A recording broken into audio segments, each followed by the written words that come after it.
N'oublie pas de t'abonner à la chaîne YouTube de Goli News. Gilbert Bawara, bonjour. Bonjour.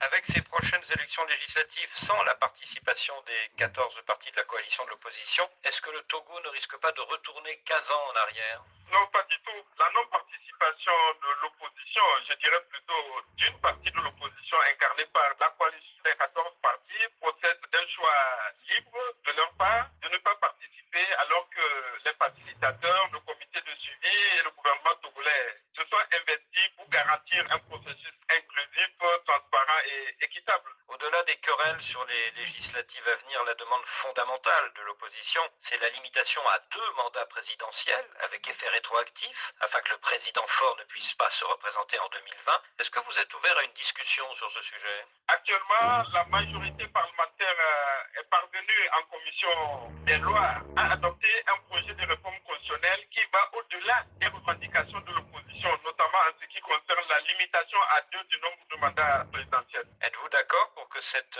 limitation à 2 mandats présidentiels se fasse avec effet rétroactif? Vous savez, ça, c'est des débats qui n'ont pas lieu d'être. Donc avec la réforme que vous proposez, il y aura une limitation à 2 mandats, mais le président Faure pourra se représenter 2 fois en 2020 et en 2025. Je crois que les facilitateurs et les chefs d'État de la CEDEAO avaient le souci de faire en sorte que chaque parti politique conserve sa liberté et son droit de désigner ses candidats à tous les scrutins, y compris l'élection présidentielle. Donc le moment venu, le parti UNIR se réunira et décidera librement qui sera son candidat à l'élection présidentielle. Et si l'UNIR veut choisir le président sortant Faure Gnassingbé, il pourra le faire, c'est ça? En tout cas, la liberté et le droit sont entièrement laissés à UNIR de choisir son candidat et personne d'autre que UNIR ne viendra imposer le candidat de UNIR à la prochaine élection présidentielle. De père en fils, c'est la même famille qui gouverne le Togo depuis 50 ans. Est-ce qu'il n'y a pas une anomalie? Non, il n'y a aucune anomalie. Comme dans d'autres pays, aux États-Unis, un fils de George Bush, père à son âme,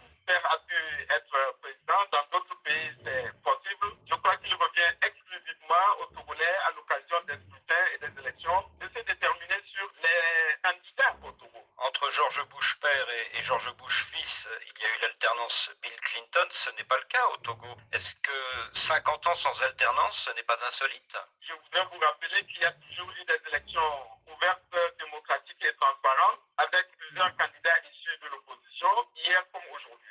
Lors de la présidentielle d'avril 2005, il y a eu, selon l'ONU, entre 400 et 500 morts du fait de la répression des manifestations. Est-ce que c'est vraiment une élection démocratique? Vous savez, on était dans un contexte tout à fait particulier au lendemain de la disparition de ce Gnassingbé Eyadema et la responsabilité de ces violences ne doit pas être seulement imputée à une partie. Depuis lors, des réformes importantes ont été réalisées. Alors donc, il faut beaucoup plus se féliciter de ces progrès qui doivent être poursuivis. La famille Gnassingbé est au pouvoir depuis 50 ans. Est-ce qu'elle le sera encore dans 50 ans? Monsieur Bouambé, je crois qu'il revient aux Togolais de se déterminer sur leur candidat et leur président de la République. Et je ne pense pas qu'il y ait qui que ce soit qui ait vocation à s'éterniser au pouvoir pendant 50 ans. Après une accalmie d'1 an, les marches de l'opposition ont repris la semaine dernière. Est-ce qu'elles ne risquent pas de s'amplifier à l'approche du 20 décembre? Est-ce que vous ne craignez pas que votre pays ne s'enfonce dans la crise? Non, pas du tout. Je crois plutôt que les Togolais, dans leur immense majorité, se désolidarisent et désapprouvent les messages incendiaires et les appels à l'affrontement et à la violence, comme j'ai entendu sur vos antennes.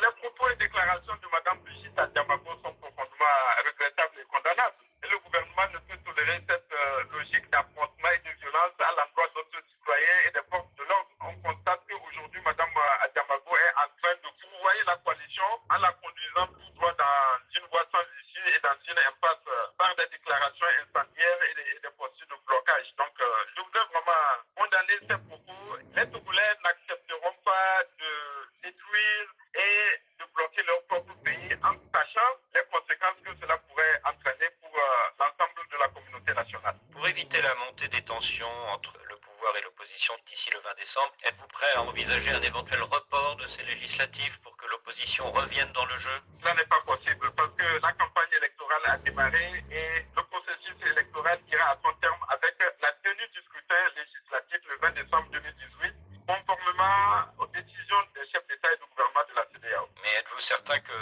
les parrains de cette feuille de route, Nana Akufo-Addo et Alpha Condé, peuvent se satisfaire d'élections législatives auxquelles ne participera pas la coalition de l'opposition? Moi, je suis convaincu que les deux chefs d'État, notamment les deux facilitateurs, ils sont témoins et ils sont conscients que tous les efforts ont été déployés par le gouvernement et sa majorité. Et ils ont également été témoins des rejets systématiques de la part de la coalition de tout ce qui a été fait pour les amener à rejoindre la CENI, à rejoindre le processus électoral et à participer aux élections. Monsieur le ministre, merci. Gilbert Bawara, ministre de la fonction publique, du travail et de la réforme administrative au Togo, invité de Christophe Boisbouvier, entretien à réécouter sur RFI.fr. À noter que les autorités de Lomé ont décidé d'interdire les manifestations de l'opposition. Elles invoquent le risque de heurts entre partisans de l'opposition et ceux du parti au pouvoir dans cette campagne électorale pour les législatives du 20 décembre. Il est 6h51 à Paris.